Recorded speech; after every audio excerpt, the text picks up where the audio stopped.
Meanwhile, in space, Jean Grey, a.k.a. the Phoenix, picks up her father-in-law, Corsair. Yes, hi, Scott. You're never I ran into your dad. Yeah, I know. Yes, I ran into him, and he's a wreck as usual. And, Hey, I showered. oh my God, your dad's cock is out. Hold on. Yes, his cock. Yeah. Can you put a towel on, please? Jeez, sorry. Okay, What do you gotta eat? I'm sorry. Can we turn off the porn music, please? I'm not gonna fuck my husband's father. It's just jazz. Okay, stop the music. Stop it. All right, I'll turn it off. All right. Okay, anyway. So, what do you have to eat? Unfortunately, I only have... I have a granola bar in my bag. Let me go get it. I'll be right back. Okay, thank God. Okay, all right. Okay, up, and his ass is out. Hey, okay, nope. Maybe we should order a pizza.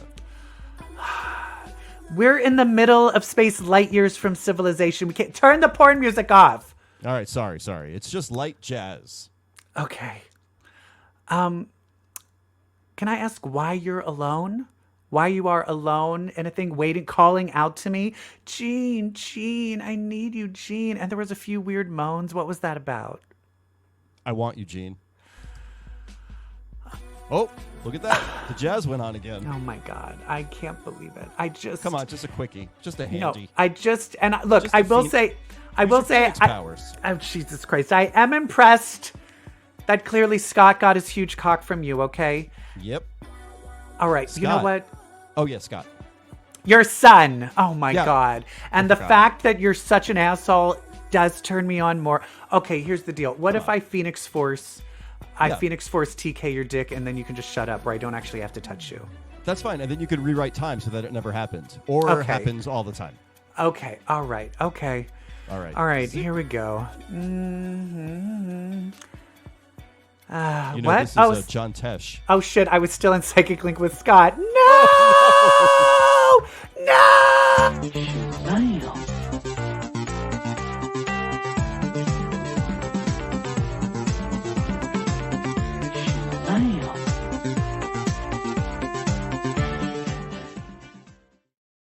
Hey, everybody. Welcome to Comic Book Queers episode 312. What the heck was that? Oh, my God. Corsair.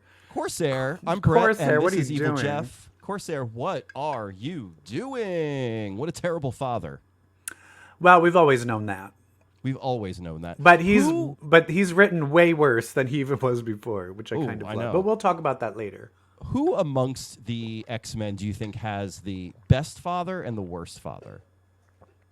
I think Legion is up there with the worst father. Yep, that's up there. Yep. Xavier is a terrible father. Yes. Oh my God, who's a good father?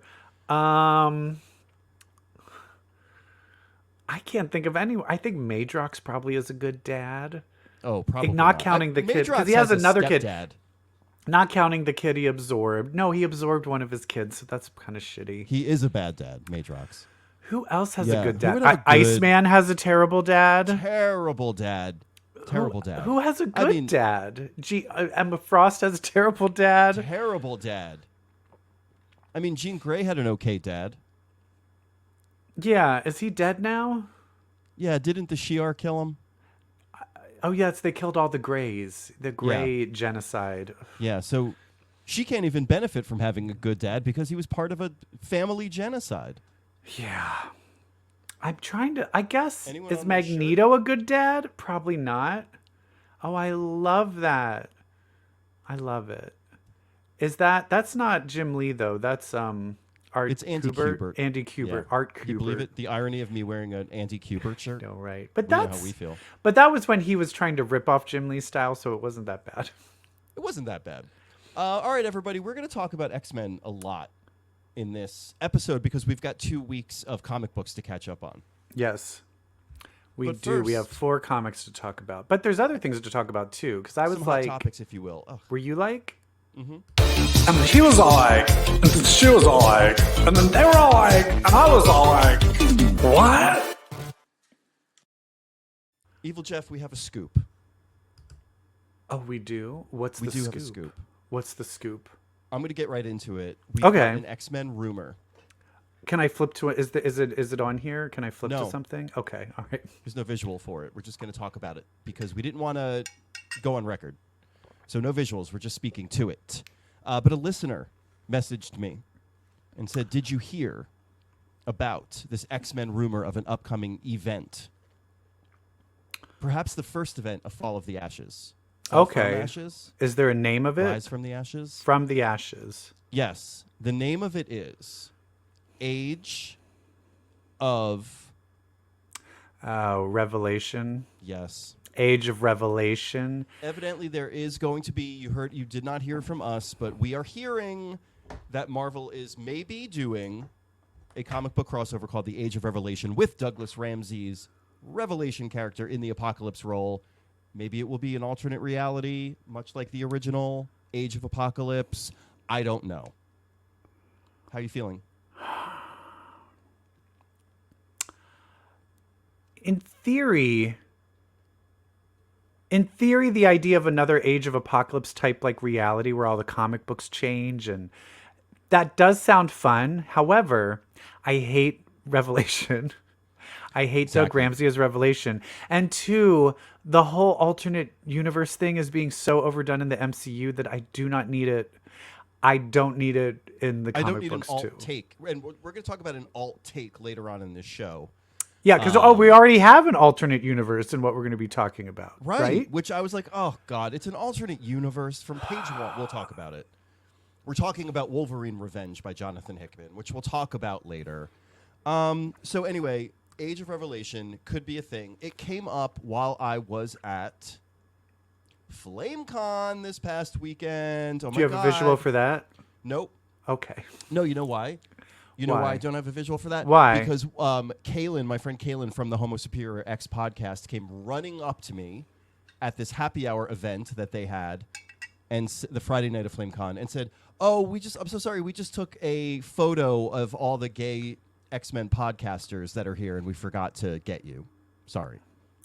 And I was like, "You fucker!" So there's this photo of like everybody with a gay X-Men podcast. And hello, first gay X-Men podcaster ever in the nation, not a part of it.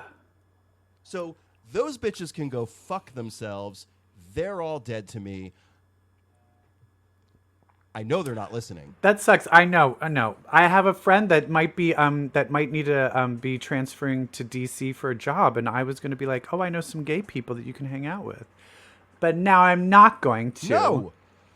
Well, because they're betrayers. They're awful. They're awful. No, they're the best. No, they're so the best. sweet. They're so sweet. They're so kind. They put together such a great event, which catalyzed such a wonderful community. So got to see people I haven't seen since last year. Got to meet new people, including this one boy from Portland who I got to say did my favorite cosplay I've ever seen, ever of all time, ever. What? Callisto with the tentacles. That is a fucking deep cut. It was, and he made me play like 5 questions to guess, yes or no questions. In 5 questions, can I guess who his cosplay was going to be the following day? Never would I have guessed. He walked past me and I was like, you fucker. I never would I have guessed this genius. I also hated that whole, but was he ugly Callisto or was he pretty Callisto? Because wasn't she pretty Callisto with the tentacles? He had the eye patch on, but I will say a very nice face on this gentleman, so pretty Callisto. Mm-hmm. Yeah, okay. Yeah. I hated that whole when Mask was like, wasn't it Mask doing all of that? Mask. Yeah. I hated that whole, I will say the whole Callisto turning into a model and then Colossus going through the Siege Perilous to be a New York artist and then falling in love with Callisto. Look at me. I can't even stomach it. I didn't like that. Yeah, you know what I want? And we're going to talk about Alien Romulus later, which brings up 2 very cool words: body horror. Okay. I want a body horror limited series featuring Mask. There's other body horror mutants too that could kind of come into play with that. Who would be our good like body horror cast? What's the one? names. Kenji? Is that his name? Yeah. Oh, Zero. Zero. I Big think body he'd be in it. Yeah. I think we would definitely. I think you could, if you wanted to go body horror. I think Marrow has the potential for body horror. Ooh, that's Since a you're really good pulling one. bones out of yourself. Let's go with Maggot. Maggot. What is Yep. Maggot's powers? Doesn't he just have those two big maggots that live in his body? Yeah. But is that just what it is? Like, what That's what do they do? Is he strong? Does he actually? Just the maggots. I hate that. Yeah. Does he throw them at people? Yeah, I don't know. Who else is body Who else horror? would be a good body horror? You know, you could probably get away with a Wolverine character in there, like a Laura Kinney, like anyone who's been vivisected. You know. Yeah, I also to this think even like subgenre. a Rain, anyone that like transforms into some anyone sort who of beast. transmutates. You mean a shapeshifter? You know, who A shit goes shapeshifter. awry, you know? Yeah. Yeah. Yeah. There's a lot of I good think- potential here. Yeah, there is I mean, potential there. Let's throw Galab Herman in there. Yeah. What if his, Oh, yeah. What if his slime? His Oh, wax, starts Anole. doing weird shit. Anole. Yeah. Chop off your. I've always said, like, I want to do one where he chops off his dick to make his dick grow back bigger, Yeah. but then it has thorns in it and he can't Yeah. fuck anybody. Yeah. Hope that's the new plot of NYX. There it is. Okay. That was a good conversation. Anyway, so yeah, FlameCon, what else do I want to say? It's the best event. I know we made a pact last year to go and then did it. I saw one of our friends and listeners, Karen Charm, and they said, where's EvilJeff? And I said, not here. And they said, you made a pact. And I said, you remember that, huh? We made a pact where we were going to go where we were on a panel and we had all these things going on, and then none of that happened. None of it. None of it happened. It did not happen because by the time we were like, let's look into that, it was like, here's all the panels. And we're weeks. like, oh, well, we maybe should have looked into that earlier. Yeah, and let me tell you, those cunty Homo Superior boys who I hate, they've taken every good panel idea. They haven't we've done the always Emma wanted Frost to and do, Jean they've Grey done. podcast. No, they have not. They have not. And I still want us We to do can that because still I do have my those. Jean Grey cosplay now, and I am wearing that for know. Halloween. I will be Jean Gene Grey. I'm probably gonna wear like a boy redhead wig and just be Jean like You're gonna be Eugene like Gene Grey? like Eugene Grey, yeah, like Gene Could you Hackman please say Grey. your name is Eugene Grey and not just Gene? Just say it's Eugene Grey. Eugene Grey, yeah, That's I better. like it, yeah. Yeah. Okay, good. So that's my hot topic. FlameCon, Age of Revelation. Oh, one of the FlameCon boys, who I forget who it was, they were like, did you see the original designs for Revelation? And he was originally live, skinny, long hair, girly. Dare I say, demure. Gay, demure, mindful. Have you been Cutesy. hearing what's going on with that? Yeah, LeBron had enough money to transition. No, But then, what? the trademark. The trademark. Some other faggot. In time. I know. Some other. Well, it's just been filed, and so it looks like some faggot. I think they think it's some faggot from Chicago, of course, Chicago, is trying to trademark it. But they said it's only been filed, and they do feel if she can get a trademark lawyer that she could easily get it overturned and get the trademark. Do you know what was trademarked specifically? Like, you can't trademark the word demure. It would have It to be, was like, using that phrasing for all advertising. very demure. It was very yeah. So mindful. she technically could still make T-shirts and stuff because merchandising wasn't, but it was for all advertising. So technically, how she's doing those ads now, saying, "Oh, Taco Bell, very demure, very mindful," that person could then sue and be like, "Give me all the money for that because I have the trademark." Well, we're gonna get sick of those words in like negative 5 exactly, minutes, exactly. so- Girl, I was sick of it. I mean, I love Jewel. I think she's great, but it's like, come up with a new one now because it's now people like I just saw on the red carpet, for murders, only murders in the building on the red carpet. Someone asked Steve Martin, who was the most demure on set, and I was like, I'm done. Do you know what my association with the word demure is? What? in the movie Total Recall, starring Arnold Schwarzenegger and Sharon Stone. Yeah. I think that after, I still like Basic Instinct the best, but that is my second favorite of Verhoeven movie. And I know I should say Showgirls is number one, but those two are just so good. So good. I love Total Recall. But when he's describing like his ideal woman, oh right, when he's like going out, he's going demure when he's going to sleep in the chair. Would you like sassy or demure? No, I thought they said slutty. Wasn't it like slutty? Slutty or demure? Sexy or demure? Demure. Demure. Yeah. Fun. What hot topics are going on in your world? I'll tell you, because by the time this airs, I will be what? Bam! Pregnant. I'm gonna be married, getting married. Oh my not God, demure, girl. not mindful. Girl, that is so have a brat. husband. Yes. Okay, so you're getting married, so you're just doing a small, modest ceremonial affair, right? Yes, it's just going to be like a couple people and the officiant at, like, I got an Airbnb right by my house with like a really pretty garden backyard. Oh, nice. And so we're just going to do it there. And then how many people will witness you and Joe get married? Like firsthand. Like 7. Great. And then they'll all die one by one, mysteriously. Yes, no, and then I'll have some, like, we're gonna order Goop. Gwyneth Paltrow's Goop, which I know, but it's so delicious. And then we'll eat dinner, drink champagne, and then we will go to the bar where we first met, called the Idle Hour. Cute. And then there's gonna be like 30 people there to like celebrate. And then we get to spend the night at the Airbnb, and then we have the next day off, and then we just go back to work as if nothing ever happened. So you're doing this on a Monday? Because it's our anniversary. Oh, cute. Yeah, good, because you only want to remember one date. I know, right? Well, we were like, what should we do for this anniversary? I'm like, let's just fucking get married. Let's just, because both of our parents were like, this is taking too long. And we're like, I know, but the money and to get everybody. And they're like, just fucking elope. And we were like, all right, if you're okay with us eloping, then we're fucking doing it.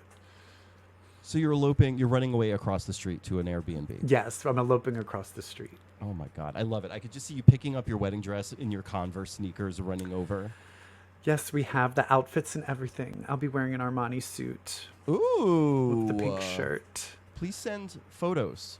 Yes, and there will be, as a video editor, I'm filming it and miking it, and there's going to be some fun. There's going to be an edit. Yes. Yay, so everybody please in the comments wish EvilJeff and Joe a happy wedding. What do you say to people? Yay. Happy wedding? It's all downhill from there. No, I don't know. I don't know. Anyway, that's what's going on with me. What else are we? Are we ready to talk about? I think we're ready to talk about the X-Men comic books. Oh, we are. Are we doing that? Is that what's next? Let's do that first. That's what's next in the slides. Anyway. Okay. All right. Where is it? It's mutants with powers, Omega for hours. Bitch, let's read some X-Men. Bitch, let's read some X-Men. And we did. 2 weeks worth. 2 weeks worth of X-Men. Which one are we going to start with? Let's start with X-Men number 2 by Jed MacKay and Ryan Stegman. I hate these. I'm just so bored. I'm so bored. There's just nothing going on. There's nothing to it. There's nothing fun. Because the first issue, they established this new Orcus offshoot. What were they called again? The fourth world, the fourth species. The fourth species or whatever. And people were like, oh, they're mutants, but these mutants are adults. They got their powers as adults. And it was like, oh, did they do this? And here in the second issue, there's another adult that seems to have sparked a mutant power. And he sparked like a huge Omega level reality warping, it looks like. Yeah, so he basically wished an alien invasion into... But it seemed like he's like an insane conspiracy theorist, so then he made an alien invasion happen. Yeah, so he's a MAGA weirdo, and then that's and the other thing that I hated is when they were like showing that, and then they were like, "Oh, we're battling it." I was like, "Oh, that's just his power." Like I saw it coming a mile away. And so then when they was like the reveal, I just don't. I'm not seeing, like, where Gail Simone's, there's mystery, there's intrigue. What's the thing called? Endling? Endling, creepy young children coming out of the forest. Rogue is like, what am I here for? I'm not getting any of that in this comic. No I mean, it's just kind of Cyclops being like, yeah, you had Sentinels here, and now we're here in Alaska, so yeah. Like, I'm not getting what the, why? What's the... Not getting the why. Because the world needs X-Men, that's why. But why? Yeah, it's just not compelling. And I mean, sadly, it is who's writing this? It is Jed McKay. And I'm not sure I think it's just, it really is. And I will say I'm also not a fan of the art style. Yeah. It's very much this Wolverine and the X-Men feel to me that I never really liked. And the writing just it's not compelling me. I think the problem is like Gail Simone just really hit it out of the park. It really grounded it. So now I'm really comparing everything to that, and it's just not holding up.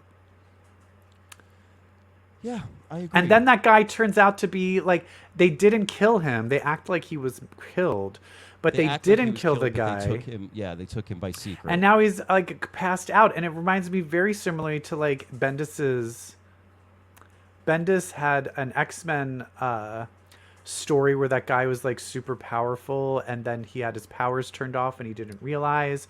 Was that Matthew Malloy? Isn't this just Matthew Malloy all over again? But not only that, in X-Men Green in the digital comics, when there was a part where when it was the old ladies. Who were the old ladies?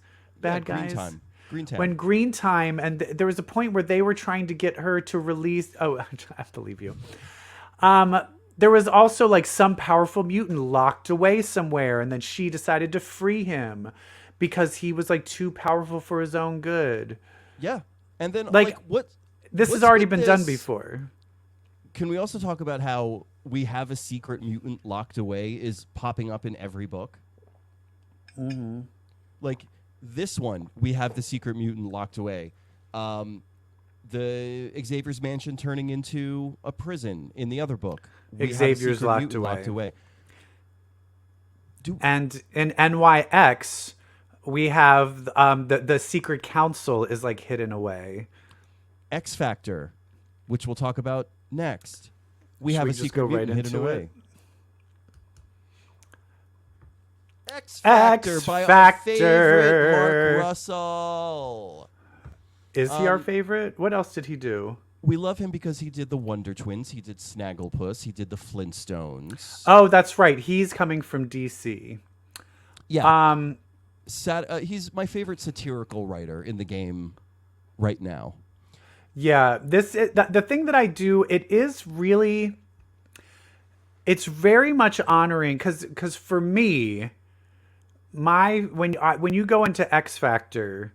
For me, who's the name that comes to mind? Who is the heart and soul of X Factor? Creators, Peter David. Yeah. Is Peter David, and this feels very Peter David vibey, where there's like comedy. It's all about the government. It's the government, and then trying to like it's definitely has that vibe.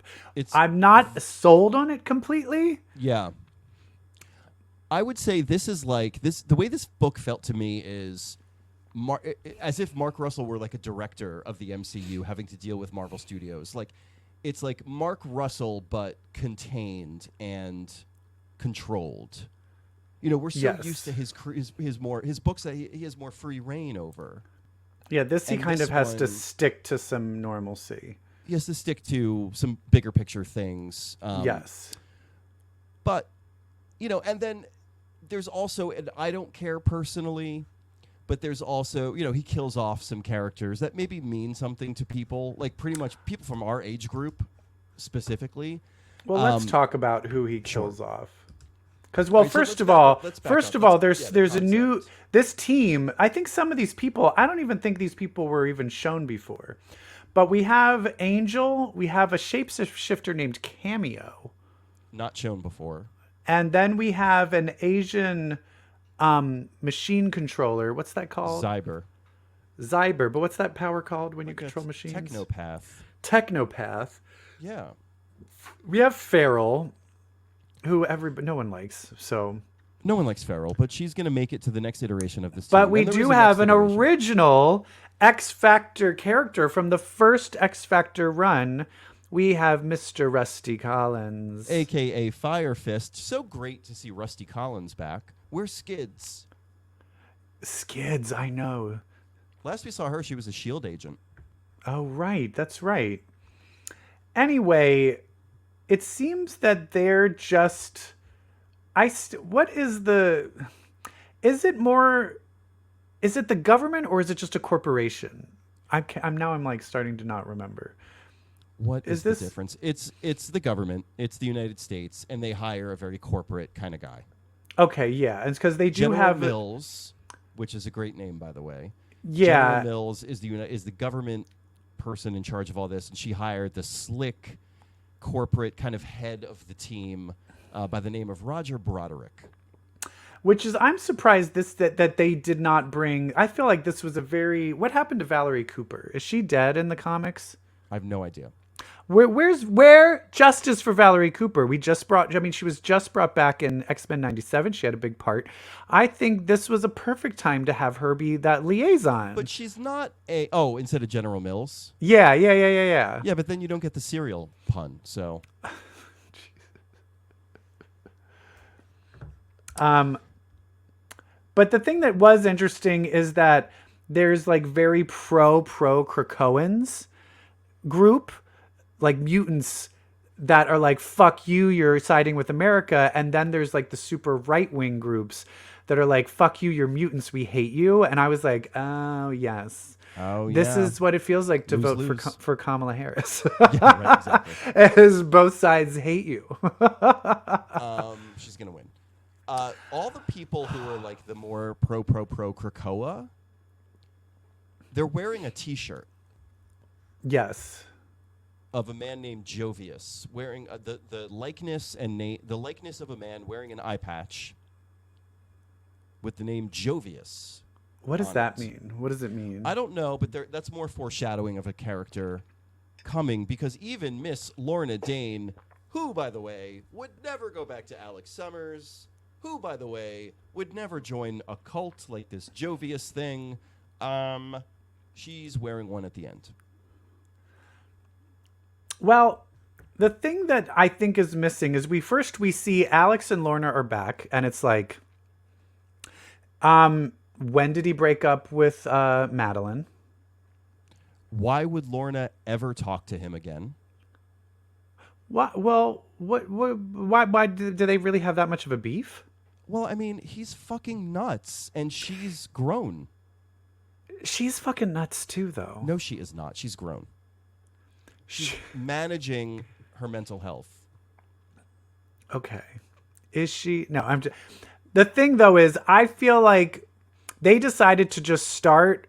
And I guess if anyone else was reading this, they're like, oh, okay, yeah, they used to be together. But you and me are like, nope, you were with Madeline. Yeah. She was doing the previous X Factor on Krakoa. I need some... and I can understand if it was like, her dad is now back to life. I feel like that would be where her priorities are, not this whole entire mutant like, you know what I mean? Yeah. I needed to, I feel like it could be at this point, but I need like a little, there should have been an X-Men Infinity, and apparently there was an X-Men Infinity with Havoc, but it just was like it didn't delve into any of that.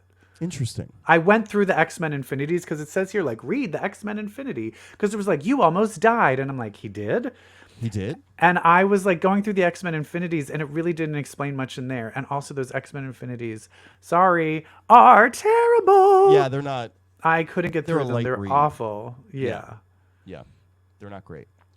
But anyway, this is setting up for Polaris to be like a crazy antagonist, like Krakoa needs to be back.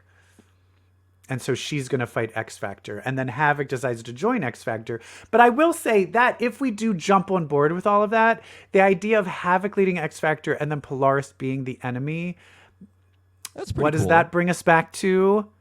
Like the Malice days. The Yes. Yeah. And I love that.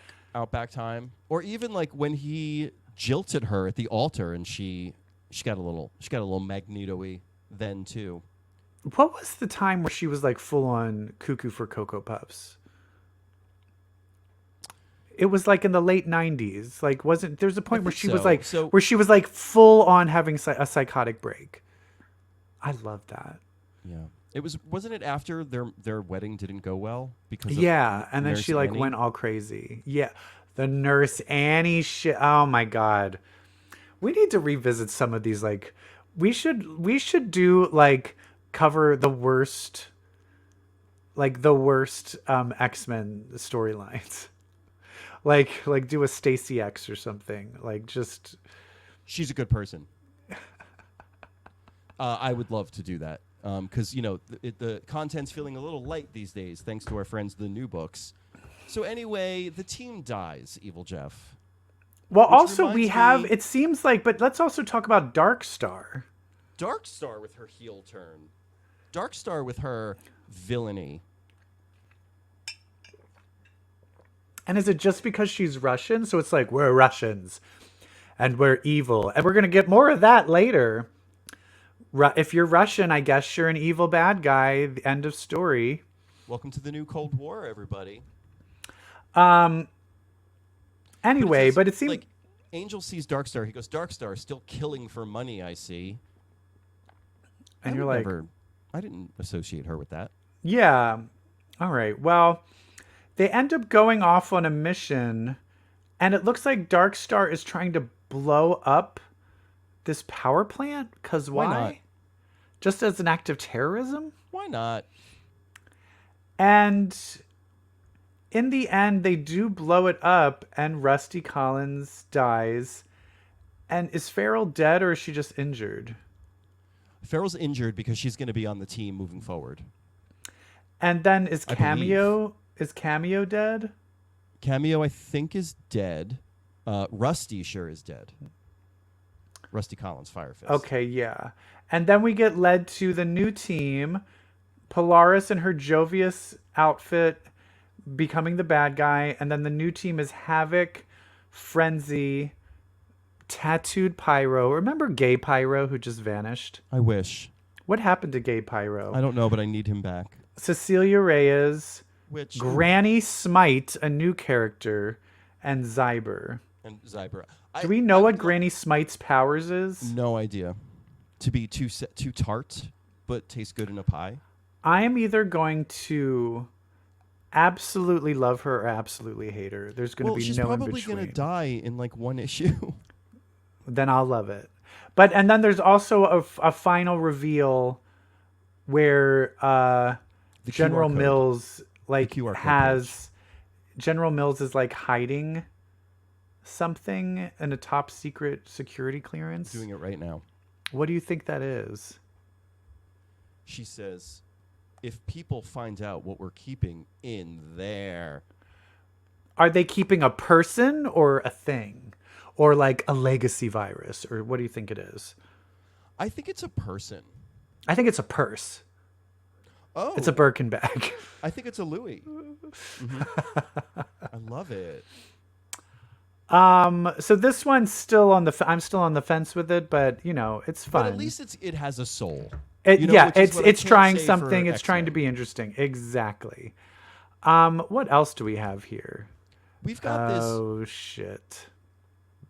We've got this Wolverine Revenge book by Jonathan Hickman, which, you hear Wolverine Revenge, you hear Hickman, you're like, finally, someone's going to clean up what's left of Orcus, right? No, that's not what's happening. I mean, I like that they were like, Hickman's like, I want to do Wolverine, but I want it out of continuity. I like that too, but I can't say that I liked the book. Because remember they just had another Wolverine one where it was like all the different versions of Wolverine, like a lady Wolverine and and they were all fighting. Couldn't get through that one. This one, it takes place. So I'm like, this is like Matt Reeves' Batman. It's just its own little world with Wolverine doing his own thing. Like, did you ever see the Japanese Wolverine anime? No. Oh, no, I have. From 2010. Yeah. Like Yeah. that. I like It was that. good. I like that kind of fun stuff. This, nope. It starts off that Asteroid M crashed. And basically, it's like post-apocalyptic again. And I'm like, another post-apocalypse? Like post-apocalyptical world? What is this? Age of Revelation? Well, it seems like Asteroid M fell and landed on Montreal, so fuck French Canadians. They purposely made it a Canada to make it more personal to Wolverine, I guess. But so that we aren't too upset about it, they made it the French Canadians because, we don't really care about them, I guess. Right. But apparently when it blasted, it said it killed 100 million people. There are not 100 million people in Montreal. So that means it had to have killed a huge radius around. And that would probably include, I don't know, the whole Northwest of America. It was an EMP. Magneto set off an electromagnetic pulse. So, like, I think that went around the whole world. Well, no. That affected, they said that the pulse affected everything through Europe. Oh, right. But Asia and Russia were unaffected. But no, I think the actual crash killed, they said the initial crash killed 100 million people. I thought like the pulse, like, because airplanes fell out of the sky. Oh, because the airplane, all right, maybe that is, all right, it wasn't fully clear. But anyway, so then it was like Captain America, Bucky, Maria Hill, Nick Fury, and Wolverine. And Clay Quartermain and Dum Dum Dugan. And they all decide to go, because apparently the Brotherhood of Evil Mutants, run by Mastermind, Deadpool, and Omega Red, and Sabretooth. They happen to have the only like power plant running, and so they need to get the grid up so that they can give power to the rest of the world. And I was like, one power plant's not going to do. I didn't really fully get how that didn't make any sense to me. So they go there, and then Deadpool, Sabretooth, they just start brutally chop off Maria Hill's head. Fucking brutal. I mean, this is a Red Band comic, so it's full on gross violence, people being chopped up. And then Captain America, Bucky, and Wolverine get kidnapped. They don't get killed. No, they get bombs put in their chests. And then they're like, and then he's like, I never thought you would do this, Petey. And it's You're like, Colossus. Wait, what? It's Colossus? And Colossus was like, yeah, fuck you, Westerners. He's basically like, now it's time for United Russia States. to shine. What? And I'm like, what? And I guess it's another. Well, I guess it's a different continuity. Where, okay. I mean, I think it was like Hickman, I guess, was part of the one writing Colossus being an asshole, but he was also being controlled by that book writer mutant at the time. And Hickman, I think, didn't get the memo or whatever. So it's all kind of run by Colossus. And then he's like, we're going to let you guys go, but we have a bomb in you, so don't do anything. And then they run, and then Deadpool's like, and then blows up Captain America and Bucky. What is the point of it? And Wolverine. Oh, and Wolverine. But he's fine, I guess. Things are just so off in this book. Like, yes, it's an Elseworlds. Yes, it's an alternate reality, but it's little things like this that I'm like, what am I reading? So it's Nick Fury, and it's old Nick Fury. He's on the helicarrier. He's getting all this stuff going. And then Mastermind takes over the pilot of the other helicarrier, and the two helicarriers fly into each other and blow up. So Nick Fury is dead. When everyone is parachuting out of the blown-up helicopters, Captain America is smiling as he's Nick Fury just blew up. Yeah. And Captain America's like, no, I did know. Yeah, that was very like, look at this cool picture. And you're like, everyone's dead. None of it makes any... It's like, it's one of those books where it's like, I have a really cool idea for plot, so character be damned. But here's the other thing, is I feel like these days, plots are either like, I'm vacationing in Japan, and then this tiny little weird thing happens. Or the whole entire world is ending. Like, I feel like it's either nothing is happening and there's no stakes, or the entire world is ending. I feel like, can we get something in between? Can we get some in between? Can we get a little more demure? Yeah. little more mindful. Thank you. Also, can we get Wolverine with a cut crease? You are big on facial reactions in comics. Mm-hmm. Everybody is wearing the same face in this book. Everybody's got this dead, shark-eyed stare. It's so odd. Yeah. Now, here's what I'm excited for. I'm excited for Wolverine to kill Colossus, Mastermind, Deadpool, Omega Red, and Sabretooth one by one, Kill Bill style, because that's where I think this book is going. Oh my God, I can't believe you said that. Joe was watching Kill Bill last night, and I sat down and was rewatching it. Are you fucking kidding me? And I was still complaining about the opening scene. Because my favorite was Vivica A. Fox was kind of my... I just kind of loved their whole interaction. Okay. What? What's wrong with Vivica A. Fox? Oh shit, you're frozen. I'm fine. But okay, there you are. You're back. But no, in Kill Bill, there's a point where she's like, "Know what we're gonna do? At 2 a.m., you're gonna meet me at the baseball diamond, and we're gonna have a knife fight." But then she kills her, and then I was like, I wanted that. I wanted the baseball diamond knife fight in Kill Bill. But anyway, fun, great movie. But I like the whole making breakfast for my kids fight. Yeah, that was too. I wanted it all. I wanted everything. But that being said, if this is done as a Kill Bill, I'm going to start coming after you all one by one. That would be interesting, but I think I would have much preferred a much different setup. Exactly. I think it would have, like, if we opened it up with Damon being killed and then he's like, right, like, you killed Bucky. Wolverine? Wolverine that's not doesn't personal. care. It's not personal to Wolverine. Yeah. And then we just did personal. We're Helverine, I guess is what we call him now. What's his name? Dakin. Dakin was killed already by Sabretooth in that previous comic. I feel like everything's been done before. I want something new, something different. I think this is where you talk about the brilliance of Chris Claremont. When Always they were like something different. But they were like, why don't you do a solo Wolverine book? And he's like, I don't really like Wolverine. We'll do a solo book. Okay. Kind of want to write about ninjas. Let's have him in Japan.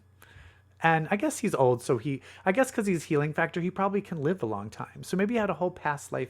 Like, the fact that he decided to do something so different, I feel like everyone else is just not. It's like, I want a nice hard left turn if you're going to do a Wolverine book.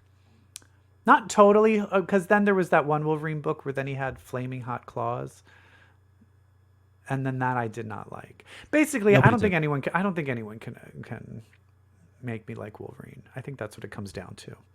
I love Wolverine. I think he's one of the best X-Men because he's so iconic and he's so honorable, and unfortunately people just don't get creative enough with him. Yeah. Sorry, Hickman. Like, Hickman is 2 for 0 because I stopped reading Ultimate Spider-Man 2 because I was bored. Yeah. Yep. There's a franchise we'll talk about later. It's Alien that I want to address, like, okay, how many different ways? Like, they're like the Taco Bell. Well, we'll talk about it later. I'll be very interested to see because I do not like. I stopped watching Alien movies a long time ago. I can't wait to catch you up. And so I'll be interested to see like where you place that with things. Yeah. But in the meantime, let's talk about Phoenix. We talked about it in our little opening number. So Phoenix number 2 is more Jean. Doing a lot of... It feels like Jean's got a lot of errands to run, chores to do in space. Yeah. And so we're watching Jean check off her chore list. I don't know. That's how that feels. The fact that the closest mutant main character in this is Corsair. No. This is... You know how I need more. Do you need different X-Men?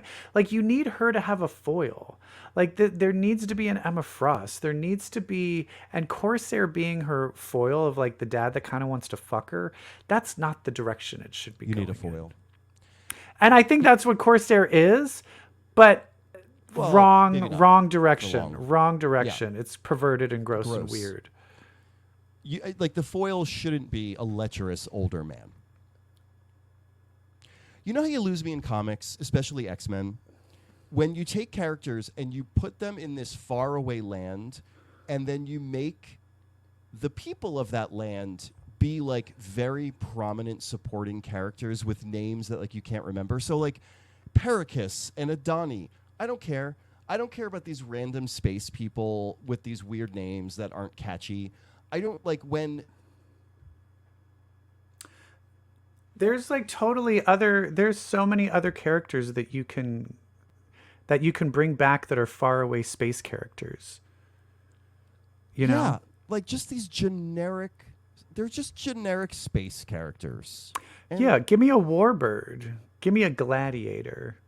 Give me an oracle. You know? Give me a manta. you know? Where's Cannonball? And is Cannonball in space still? Yeah. Yeah, bring that. That's what I'm saying is like, you have these characters. This is the thing is I feel with this From the Ashes, everyone was like, I get to make up new characters now. How about we don't? Great. You still don't. You have so many toys in the toy chest. Because I'll tell you this. Stop buying new ones. Who was the one from The Sins of Sinister? Who was the one character that we liked? Yeah, that guy. Iron Blood. Iron Blood. For every Iron Blood, there's 100 characters we don't like. 99 times out of 100, your new character is going to suck and be But terrible. Ironfire is interesting because he has a cool power, and like an original power, a cool look, and Yes. he's gay. Yeah. And He's that's got a slutty little. where's twunk that in waist. Phoenix? Where's that the character? twunks? Where are the space twunks? Because we also can have the Hulkling. Demiurge, Hulkling, Wiccan. Let's get them involved. Like there's just so much fun characters that no one's doing anything with. And it's so weird. It's like Jean doesn't need to eat. She doesn't need to breathe. But boy, is she tired. I don't know. She's mentally exhausted. Oh, God. Perpetually. But basically, the Black Order And like the Black Order, is feel kidnapping like they are people. they're too high class for slave labor. I don't know. Yeah. Is that what they're doing? Is that all that is? That also seemed very like unclear of why they were kidnapping a bunch of people. I don't know. Anyway, this book is not it. This book is not it because you have the potential to be so high concept and so meta and cool with like Jean going into space and meeting like the cosmic echelon, like the cosmic pantheon. Like get these guys, where's the in-betweener? Where's chaos and order? Mm-hmm. Where's the games where the games master people? Yeah. Come on. Well, bring back Gail Simone. I need some Gail Simone. I don't know. Bring back Gail Simone. Should we talk about things we watched? Let's do it. What you watching? Is it me naked? No? Oh, fine. What are we watching? What are we watching? So, as I mentioned, we have the 1, 2, 3, 4, 5. I want to say the 7th installment of the Alien movies. There's if you don't count 4 Alien versus Predator. No, I don't think you should count that. But there's the 4. There's kind of the 4 older ones, And then the 3 newer ones. Yeah. So It was Prometheus. What came after Prometheus? Covenant. Covenant and Romulus. Okay, so can you give me a quick ranking of all of them? I've never seen Alien Covenant, which it completely got by me. I don't know how I missed it. I missed. All right, Alien we Covenant. won't. We'll automatically count that in 7 since you haven't seen it. I mean, I would say the first one is the best one. The second one is the second best one.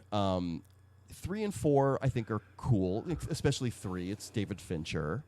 4 looks cool, but it's ultimately a hot mess. Yeah, and then Prometheus, it kind of was a victim of the expectations game in that a lot of people thought it was going to be aliens, and it wasn't. But it does tie in at the it ties in. But Prometheus's contribution to the lore, I feel, it should be up for discussion. So I'm not sure how much Alien 3 and 4, or like the original 4, I'm not sure how much they went into kind of the origins of the alien, like the black goo that brings horrible life, the engineers, the big white muscular people that like Prometheus was like, hey, these big white muscular humanoid aliens, they created the human race. That's literally the first 60 seconds of Prometheus. And you're like, is this aliens? And so now you've got this franchise where part of the lore is these big white muscle dudes who created the human race and also was using the alien as a weapon, which I think was established in the first one. Because the first one, there's that scene where they see the space jockey, like the big humanoid skeleton thing that's in the wall, and it's like merged with a big machine, and its chest is burst open. So, like, they took this cool H.R. Geiger piece of art from the first Alien and basically built, I feel, like 3 prequel movies around it. What was Covenant about? Do you even know what it's about? I'm not sure, but it is very much a follow-up to Prometheus. I'm not. That's where that's my gap. Because this alien Romulus looks more just like your run-of-the-mill scare. An alien comes and starts killing a crew. Right. From the trailer I saw. I did not see the movie. It is what Covenant is. But this, interestingly enough, takes place right after the first one. Takes place right after Alien. Oh, because so Aliens... this is in between Alien and Aliens. But doesn't Aliens take place like... Because isn't she in a sleep chamber? Yeah, so I feel like it was like 80 years late. It was like 100 years later or something. Yeah. So this one, they happen upon the Nostromo, which is the ship, the wreckage of the Nostromo, the ship from the first one. This is about a group of young adults. The alien ship that they... Yeah, the from the crew. From okay, the first not one. not the Sigourney Weaver's ship. No, Sigourney Weaver's ship. Oh, okay. Yeah. But where was she then? Did she fly off in a... Yeah. Oh, that she flew off in a little thing. Yeah. Why did they come upon... Are these good guys or are they like a pirates or... They were escaping this world, this like... it was Earth. They were escaping this like heavily capitalist... It's like major late stage capitalism where you basically need to work for a living. And so it opens with this girl who's like her time is done. She no longer has to work. She can go home to another planet, which is 9 years away. Because now, you know, there are human colonies all over space. And so they're like, no, your work is not over. You actually need to work for another 6 years. And so she escapes with this small crew that is basically escaping their work obligations. And they're just going to go to this other planet, but it takes 9 years to get to, and they don't have enough fuel in their cryo chamber. So I forget what happens, but they basically happen upon the Nostromo with the intent of taking their cryo chambers and their cryo chamber fuel so that they can escape this horrible oppressive society that they live in. But then aliens. So they're on the original Alien. So you know what they do? Ian Holm, the android from the first one, they reactivate him, and he's CGI. Is that actor alive No. in real life? Okay. No. He's also the actor that played, he was Bilbo Baggins in the Lord of the Ring Right. movies. So he was the original, like, betraying alien from the first one. So he's like a torso and a head and arms. So they reactivate him, and like he leads them, blah blah blah. So basically, they happen upon aliens again. But that black goo from Prometheus plays a big role in it. In fact, it informs the entire third act, where they do the wildest thing. So Romulus, I would say, is one of the better movies. So you liked it? I liked it. It felt cool. Okay. The third act is wild because spoilers. Are you giving away spoilers? Yeah. The reason I say alien is the Taco Bell, because it's like you've got the aliens are, you know, death machines. They have blood acid, they have face huggers, and they have the thing that comes out their mouth. And that's what we're gonna play with. So like now there's a lot of face huggers. Now there's a big face hugger. You know, it's like it's like there's rice, there's beans, there's only so many ways you can combine those things. But what happens in this one is there's this pregnant girl. Oh, no. And then I'm like, wait a minute, who's the father? And I'm like, oh, my God, it's her cousin. So there's this pregnant girl. And she gets thrown around. She gets taken by the alien. Like, her baby's not in good shape. So she heard from the android in this movie that this black goo from Prometheus restores life. So what does she do? So she starts, like Boba, she starts slurping down the black goo. She injects it into herself. And then she escapes with our lead and our android, and everything's good. They put her in a cryo chamber. They're on their way to that planet, the survivors. All of a sudden, her cryo chamber is like, rah, rah, rah. She went from being, they take her out, she's like, she went from being a little pregnant to a lot of pregnant. And she delivers her baby. The brood. It is a half. Just Michael Fassbender just like comes out. Right. Michael Fassbender's the first one to use the black goo in Prometheus. Anyway, it's this humanoid alien creature that just like comes to adulthood as soon as it comes out of her.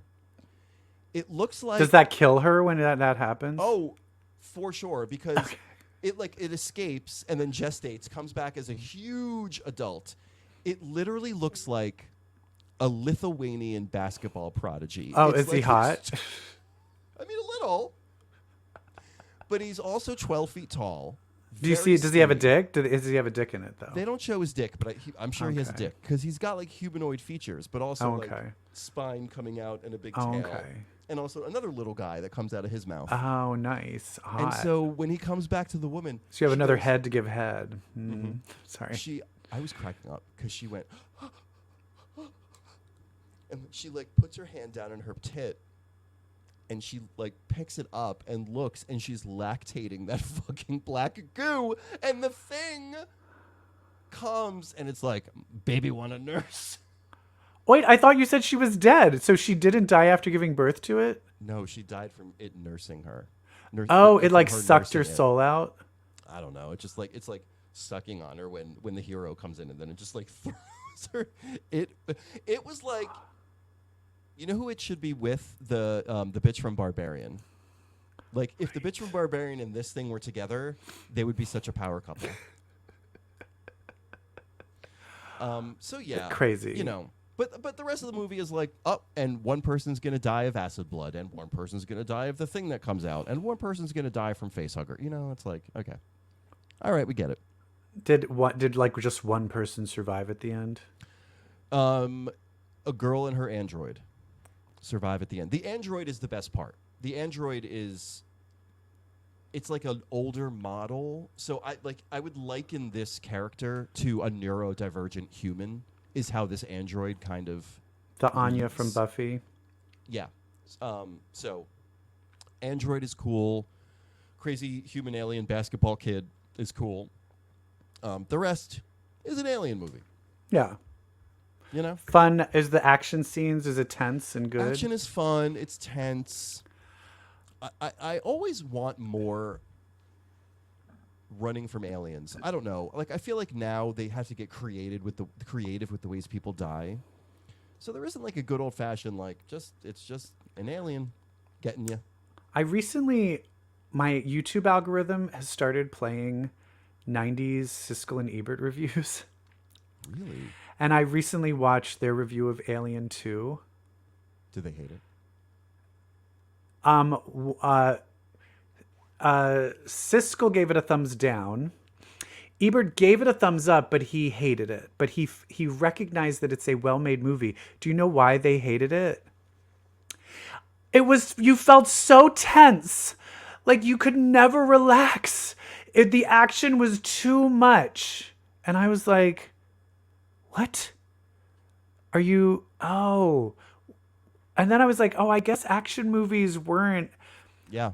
I guess like nowadays you're like, no, that is like the standard. It's the gold standard. Probably. And they were complaining about it. So then I started going down a rabbit hole of like, what did they think of Scream? Oh, God. Ebert loved it. Said it was one of the best horror movies of the 90s. Ebert was like, It was so mean. They just like killed Drew Barrymore. He was like, they were just like killing people and they were glorifying violence. And Roger Ebert was like, it's a teen slasher movie. And he's like, I don't think these should exist. Oh, that Eugene Siskel. Anyway, I'm not gonna watch them. I just gave up on the Alien. I just don't care. I mean, it's like, you know what you're getting. And you know what? But maybe I should, because at least you enjoyed that. Because are we going to talk about the Umbrella Academy series finale? I mean, when we do our end of years and talk about the worst things, I dare something to be worse than this. What did this you hate is about one of the worst pieces of shit I have ever seen. The whole idea that they're like, let's create a bus subway system that never existed before that can go to all these different universes. Okay, stupid. I hate it. It's dumb. Stupid. Then let's take the young character that is underage. And yes, technically now he is 18. And let him have an affair with a 35-year-old. This person who has been acting with this woman since he was underage. So I'm also... Yep. Also, they're trying to establish emotional bonds with Ben's character to the rest of them. This is a character from a different timeline that doesn't have any emotional connection to everyone. So you're already another strike right there. And then they're also trying to get their lives together, but they're in a universe that isn't real. And what they did here, spoilers for everybody, what they decided to do is like, oh, the thing that was wrong is we will always just, one of us will be the cause of because the apocalypse is Ben is causing the apocalypse. Before it was Vanya was causing the apocalypse. It's always one of them is going to cause the apocalypse. So like, oh, we all just have to commit suicide and erase our existence from all the timelines that we were never there. So they did that. They they joined the goo. It sucked their marigold dust and they never existed. And so the whole show never really happened. So there was no point for me to ever watch this piece of shit. How are you going to end a show by saying and mass suicide with everyone just committing suicide, being like, guess we're all dying, and then they die, and then that's the end. That's it. And like it wasn't even like they died in isolation from one another, which was and they literally and then Ben died, and at first they're like, we need to save Ben. No, well he's dead. All right, anyway, who cares about him now? Why? And like their last words were "fuck you," like. Sure, look, I love a good fuck you like anybody, but to even insult the audience that much, we're like, not only did it ever happen, fuck you for even caring. And it just... And then it shows you the future where the girl from Grey's Anatomy and yeah, all the characters are okay. All the characters are okay, and I'm like, I didn't care about any of them. I like the Umbrella Academy characters. Yes, yep. Nobody cares that she's now also the fact that a cool character. The fact that they established, Allison, that her powers have been upgraded. Yeah, now she really is like a reality warper. And so she's like, I'll take care of this. And then he just hits her and knocks her out. So they don't even show her. They're like, oh, how are we going to get rid of it? Since she probably could stop it. But also, and I mean, isn't that what they always did with Allison, though? Like the most powerful character on the team never once had a moment. Yeah. They were so lazy with them getting new powers. Like some of them used them, some of them didn't. Sometimes, like some of them were defined, some of them were not.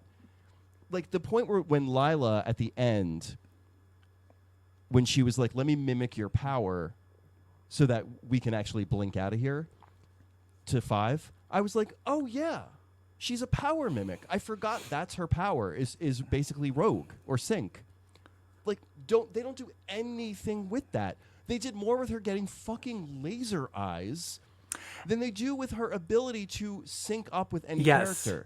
And this is a show that it does the opposite of why I hate most other shows. I'm always like, relationship. You need to be talking about the relationships. all they talk about is their relationships, but they're They don't rehashing have like, one. Dad, you never loved me. I'm like, we're still in this. We're still this. Also, that's not the same timeline. He doesn't even remember you. So you're dealing with characters that don't remember you, and they're still trying to play out the same. It just doesn't. Also, he's an alien who maybe never cared about you ever. And are we going to explore the alienism? I don't think we did. And then it turns out that the mom character was the one behind it. And I was like, I don't understand. That doesn't make any sense either. Like, who is that woman? I never really caught who that is because their mom was the robot. But I thought the robot was based off of, wasn't she based off of that woman? Gotcha. Yeah. I think. Yeah. And also, Terrible. yeah, and then in the end, they're like, little marigolds blossomed up, and that's them because they're dead. And I was like, this is the worst piece of shit. Also, it makes no sense that why would her kids be alive? If they didn't exist, how did the kids live? No.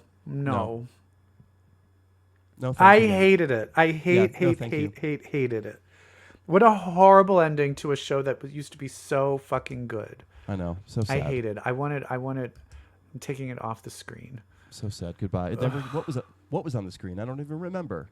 Because they didn't exist. Honestly. We were drinking a lot of haterade on this show. We were. But it was deserved. Good. It was deserved. We were like, fuck Homo Superior. Oh my God. We're like, fuck Wolverine. We're like, fuck X-Men. We're like, fuck Umbrella Academy. And I was like, fuck Aliens. And fuck Siskel and Ebert. Fuck especially Siskel. But you know who we don't fuck with? Each other. Gays. Comic books. And gays. the comic book readers. Queers. Why is that, Brett? Because if you read comics, well, then that makes you queer. Okay, bye. Bye. Shazam.